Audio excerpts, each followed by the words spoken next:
So since Eleni told us that our next presenter, Vasilis Maroulas, is going to give us some more answers about the role of engineers, I'm happy to welcome him and wait for our role.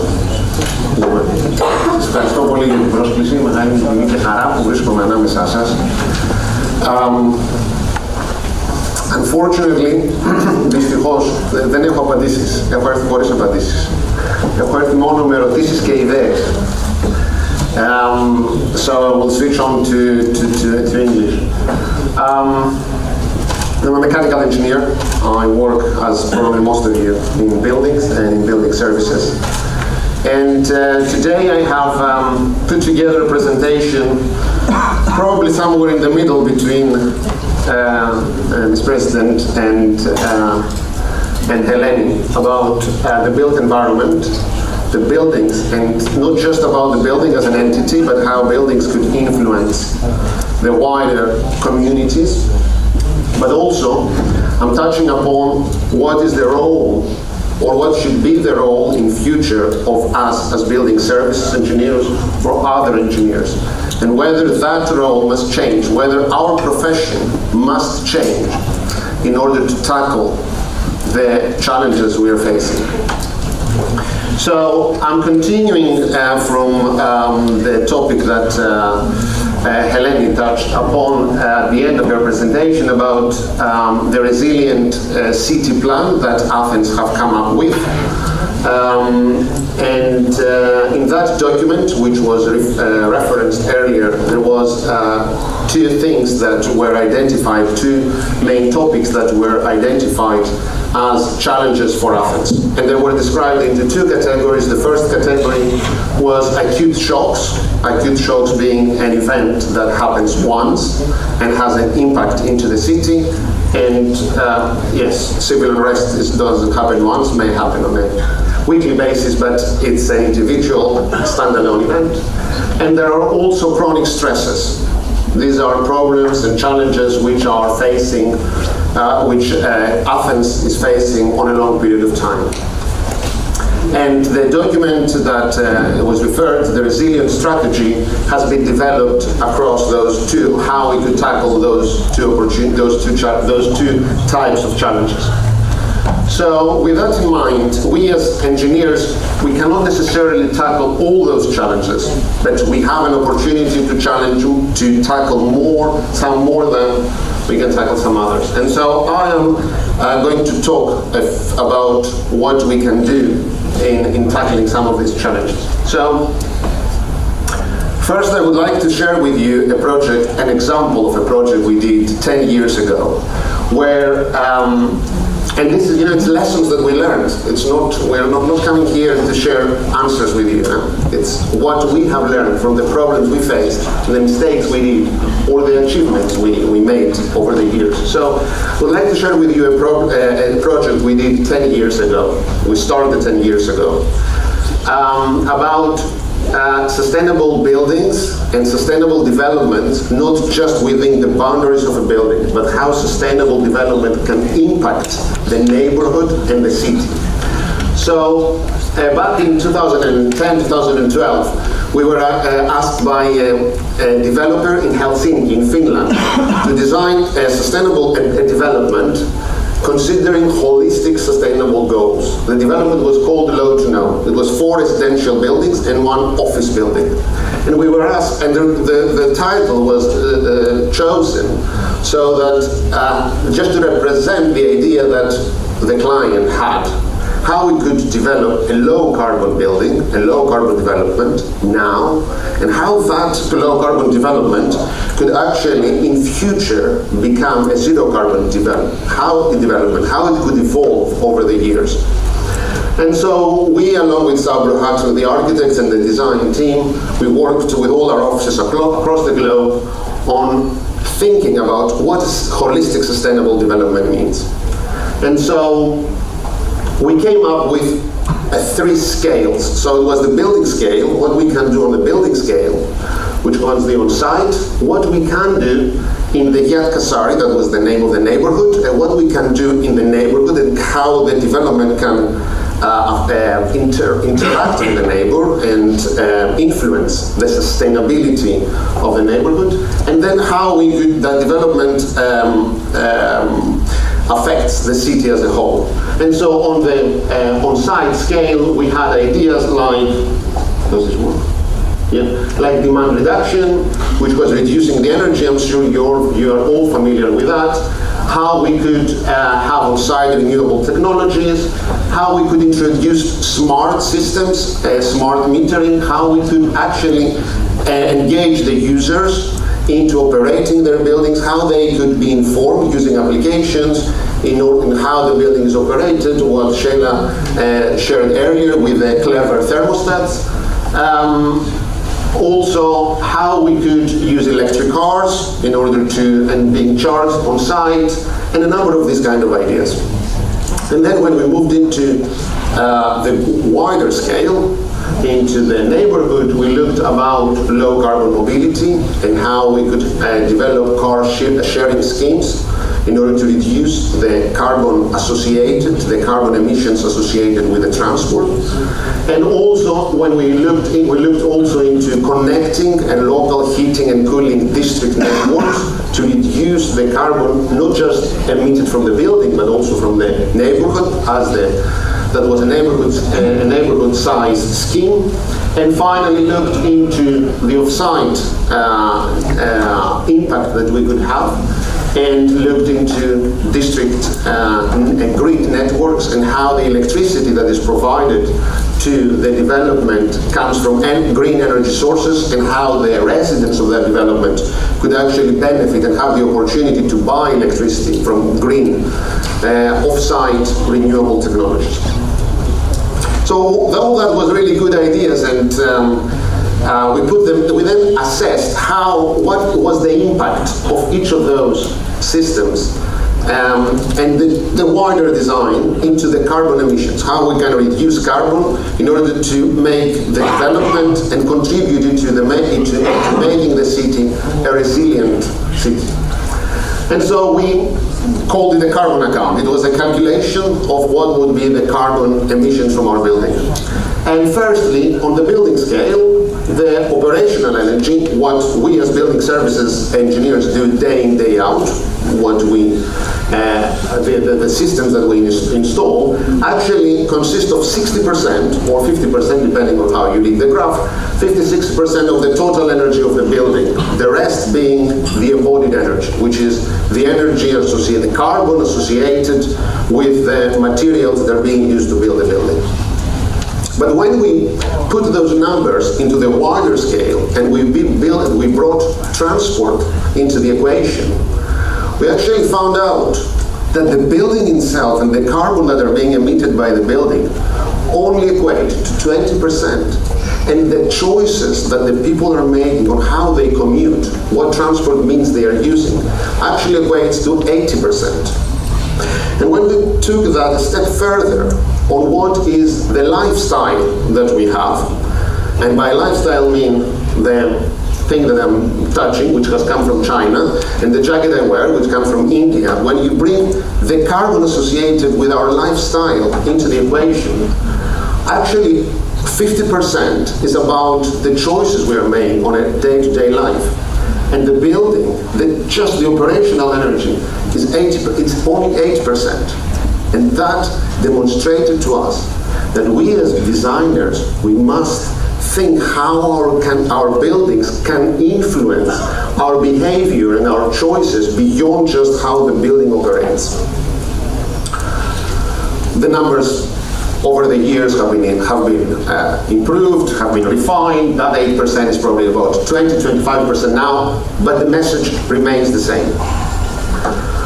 So the question is what we can influence. This graph shows that the user actually, the consumption, the carbon associated with our consumption choices is much higher over a period of 67 years, the life cycle of a building, an average life cycle. And the transport choices that we are making compared to just the building itself. So that was, I wanted to share that example just to illustrate the opportunities that lie ahead before us on how we should be thinking when we're designing a building and the impacts that we should try and make. The second topic I would like to touch upon in relation to just the previous one was our buildings in use. And how buildings, how we design and build is important, but it's also equally important how we operate, how we help our users, the users of the buildings, to actually improve their well-being, make the right choices, run the buildings in a more effective way.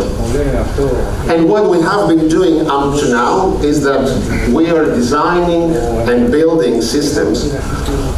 We're designing, we're building them, we are monitoring the installation, we inspect the commissioning, and then what we do is that we close our eyes and we walk away. This is what we really do. We don't want to know how the building performs. I think that has to change. The opportunities now in the era we are living, in the 21st century, there is so much data becomes available.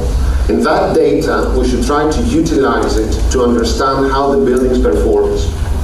It's not just about designing and building, but it's about how we operate buildings and how we maintain those. We all know how important it is to have a full service history when we buy a car, which is actually a second-hand. And probably in Greece, I don't know, we don't buy many second-hand cars, but in Europe, that's the norm, really. And even for a car like that, it's quite important. But what is a service history for the building? How does it look like? So in the past, we were building buildings that they sit there without any information about how they operate. Later, we started collecting data, meaning as-built drawings, operation and maintenance manuals. And we had a room in the basement full of those data, and then the next step was to put them electronically, so we have easy access to them. But I think the future should be collecting data, storing them in the cloud of how the building really runs, operates, and then that will help us to improve the performance of the building, but also help us in preventing, having a preventive maintenance of our buildings. And why is that important? Is that important really? Do we need to know how the building performs? So I would like to take an example here from the accreditations, environmental accreditation schemes, which I'm sure you are aware of, like the LEED, from the United States, or the BREEAM, or the neighbors from the Australia. So these accreditation schemes, they have been based on data, up to recently, on design data. So how we design things that are in the paper. Recently they moved on into actually having the verification stage. So collecting data from the building in order to grant the accreditation rating. And why this is important? I'm sure that you are familiar with the EPC ratings and the models that we are using in our day-to-day work to dynamic thermal models to estimate what is the consumption in our building. But a study we did recently in UK identified that the performance of the building based on real data differs from the design data that we are putting in our model by 150%. That's a lot. So why is that? Because the software are not good? No, the softwares are pretty good. The reason is that we don't know how the buildings actually operate. If we go to the other side of the globe, in Australia, they have a system that's called neighbors.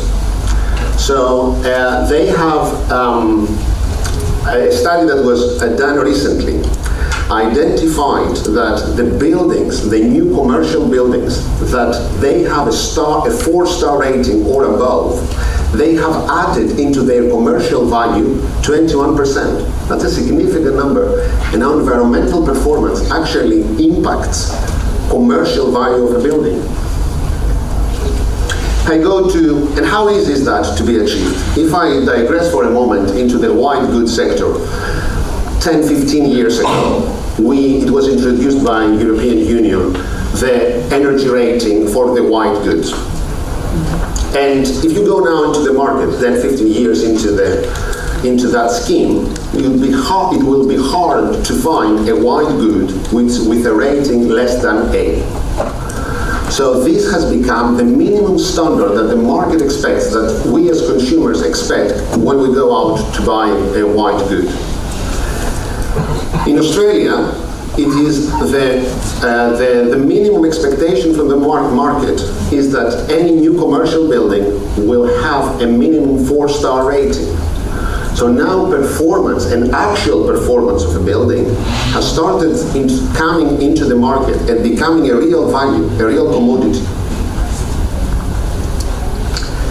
And why haven't we done it for so many years? Why now? What are we lacking? I think what is lacking is the investment, and it's not investment on money. I think it is investment on data and skills.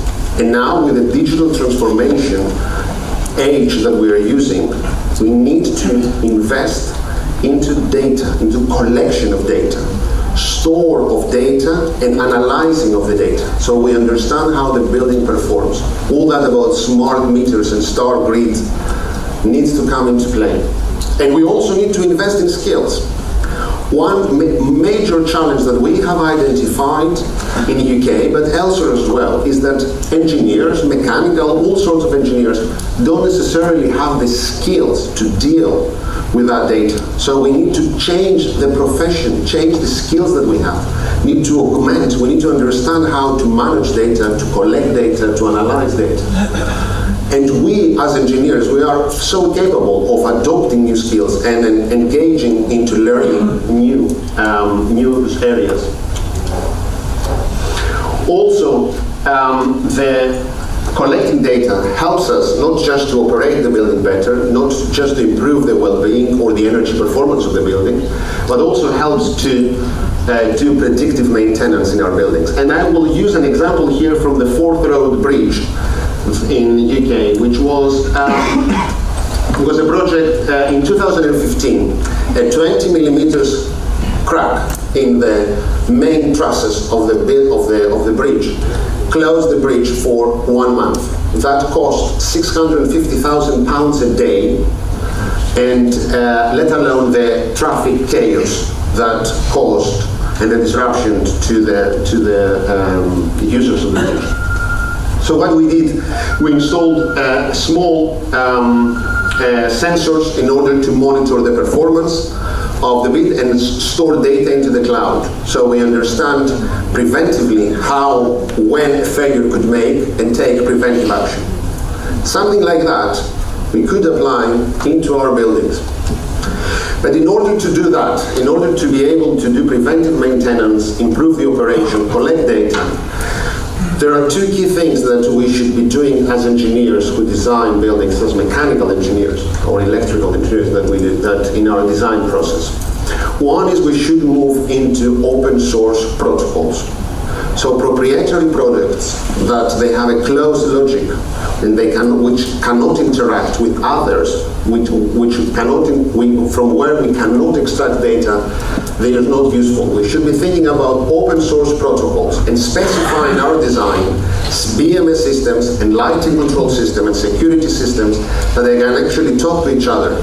So the data is available and can be processed and analyzed. And the second important thing, sometimes looks so minor, so small, but actually it's not, it's major, is using the same language. And by the same language, I mean have an asset naming convention, a protocol. By that I mean how we name the systems with the equipment or the systems that we're designing.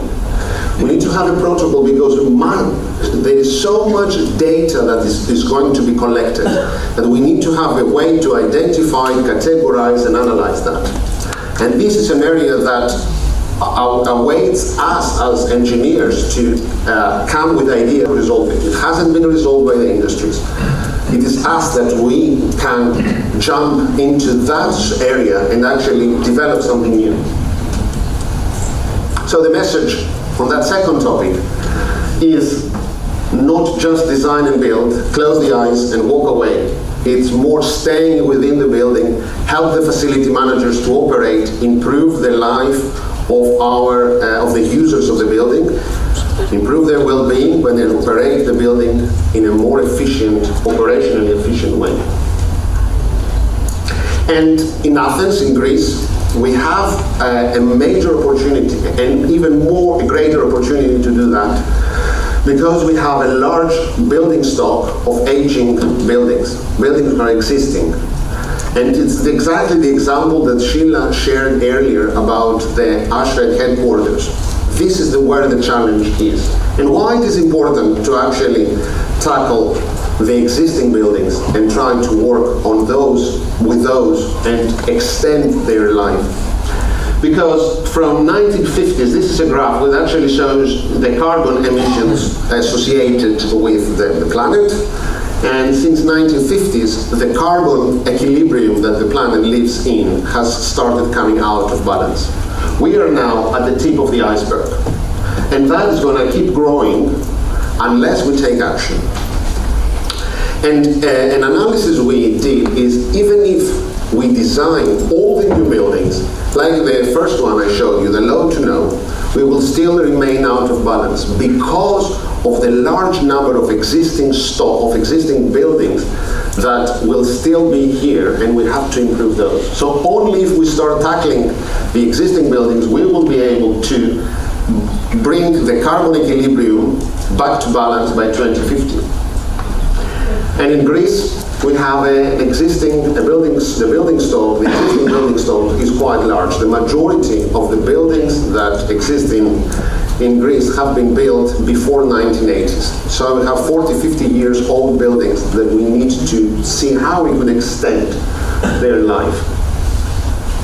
And the benefit of doing that in a society like Greece, where we suffer from very strong economic constraints and challenges, is that reusing a building reduces the cost and the speed of construction by 25 to 75%, depending on the type of the building, against a new build. So there are opportunities, and the opportunities is empty buildings that sit idle, how we could reutilize them, how we could extend their life. And we should think about residential buildings from the 1960s, how we could make them how we could make flexible working spaces, how we could open them up, how we could make them more energy efficient, how we could improve their energy performance, how we could make them as mixed-use buildings, some offices, some residentials. And there are constraints. And the constraints is that there is an existing condition. We need to work with our structural engineers and our architects together to understand how to maximize floor-to-ceiling heights, how to bring the walls down. We can make a residential building an open plan office. How we could make the internal and spatial layout such that will promote co-working. And of course, to do that, we have to find, I think it's important to find a methodology and an approach that can be replicated, can be repeated. We repeat it because of the number of the existing stock. We have certain typologies of buildings in Athens, those large residential blocks. What is the right approach? There is a lot of opportunity there to think and come together in solutions that could be replicated. But to do that, we have to change the way we operate. The way us as engineers coming very late into the design change, I'm afraid we can achieve nothing. We have to engage with architects and other disciplines, other engineers very early into the design phase. Because there's so many graphs which illustrate that. If you Google, you can find so many that actually the change, the impact that we can have as engineers into the design process is actually maximized during the concept stage. Any involvement we have in detailed design, and if we come late in the detailed design, we can have no impact into making things better. The last topic I would like to touch upon also in relation to the previous one, is slightly more relevant to mechanical engineers. But it also relates a lot about what Sheila mentioned earlier about grid, about the focus of this year's president. Focus, which is actually how we could design in relation to electricity and gas grids. And I'm sure you are all familiar with the pyramid of how we approach the design of a building. First, we deal with the passive measures and we reduce energy, and then we have active designs, and finally we go to renewables. But I would like to focus a little bit on how we generate heating and cooling in our buildings. What is the best way to do that? And how do we assess how to generate heating and cooling? I would like to if you look into just a little bit of data on for Greece from 2016, is that in the services sector, the consumption of the buildings, of the commercial buildings, actually dominated by electricity. So it's obvious that the way heating and cooling is being generated is by using electricity. Probably air source heat pumps, I don't know, I'm sure you know way better than I do. But in the residential sector, the majority of the energy is actually from heating. So that has all sorts of sources, whether it's a petroleum, or it's a gas, or it's electricity. So thinking about where the electricity is coming from, and also what types of equipment we are using, we want to use, will have an impact of how we reduce carbon emissions. And at this point I would like to, yes, and the next thing is about the grid is understanding what is the carbon emissions associated with the grid we are connecting to, whether it's electricity or gas. This is a graph that shows the carbon intensity of the electricity grid in Greece over the years, over the past 12 years. And how the trajectory of reducing the carbon intensity evolves over the year. I think it is important not just to see the past years, but actually have a trajectory in the future. How does the grid of gas and electricity decarbonizes? And for Greece, it's a quite challenging topic because we import most of the gas and we import a large part of electricity. So what is the carbon content of those? In order to be able to make the choice of what is the right solution for generating heating and cooling. I'd like to share with you a last example from London. And this is an example to learn from, not a good example necessarily, but it's very good lessons for us as designers. So in London, back in 2004, back in the beginning of 2000, it was the norm, the sustainability became a trend, and we all started designing sustainable buildings, and we developed a number of codes. And the right solution at that time, we looked into all the renewable technologies and what is the best in order to generate heating in our buildings, and we identified biomass boilers as the right answer. Biomass boilers, I mean burning wood chip and wood pellets in order to generate heat. So what we did, we flooded London with biomass boilers, only to find out that it was fantastically difficult in such a large, vast city like London to bring deliveries into the deliveries of supplies of wood into downtown, in the center of London. And actually, a number of those biomass boilers sat idle, switched off in the plant rooms. We then thought, what is the next technology we should use? And we came up with combined heat and power. So equipment that actually generates heats and generates powers, and localized combined heat and power schemes. And we started designing combined heat and power systems. But what happened is that the grid, the electricity grid, started decarbonizing quite fast. And the effect of that was that producing electricity on site using gas didn't offer that many savings, carbon savings, as if we were just buying electricity from the grid, because of the decarbonization. And how was the decarbonization was achieved? By having offshore renewable technologies, or nuclear plants, or shifting from coal to gas, and that dropped the carbon intensity of the grid. And so the next solution that we started designing was air source heat pumps, which in Greece I'm sure you're so familiar with. So air source heat pumps became the trend. So you know the limits of air source heat pumps when outdoor conditions drop below zero. We have -5, -7 in London. Is that the right solution? The boroughs, the mayors in London of the various municipalities, they promote district heating and cooling. So creating, a Copenhagen style or a Helsinki style city. So there is an evolution of systems that we have been looking at, but it is so important to see the specifications, to assess the specifications of the heating and cooling systems in association with the grid carbon intensity in order to drop carbon emissions in our buildings.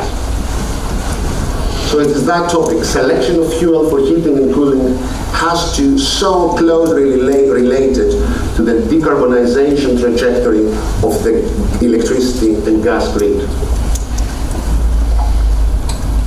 So that's my last slide. I touched upon 4 topics of how we as engineers, we should be looking in a much lateral way, in a wider scale, how our buildings could influence the cities which evolve, and probably what we have to do because of the Helene's point that raised earlier, that we have so much short time to react. We have to think in a completely different way. And that might mean that we may need to acquire different skills. Mechanical engineers of today may not be the mechanical engineers of the future. And I think it's down to us to actually identify what these skills are in order to address the challenges which we have before us. Thank you.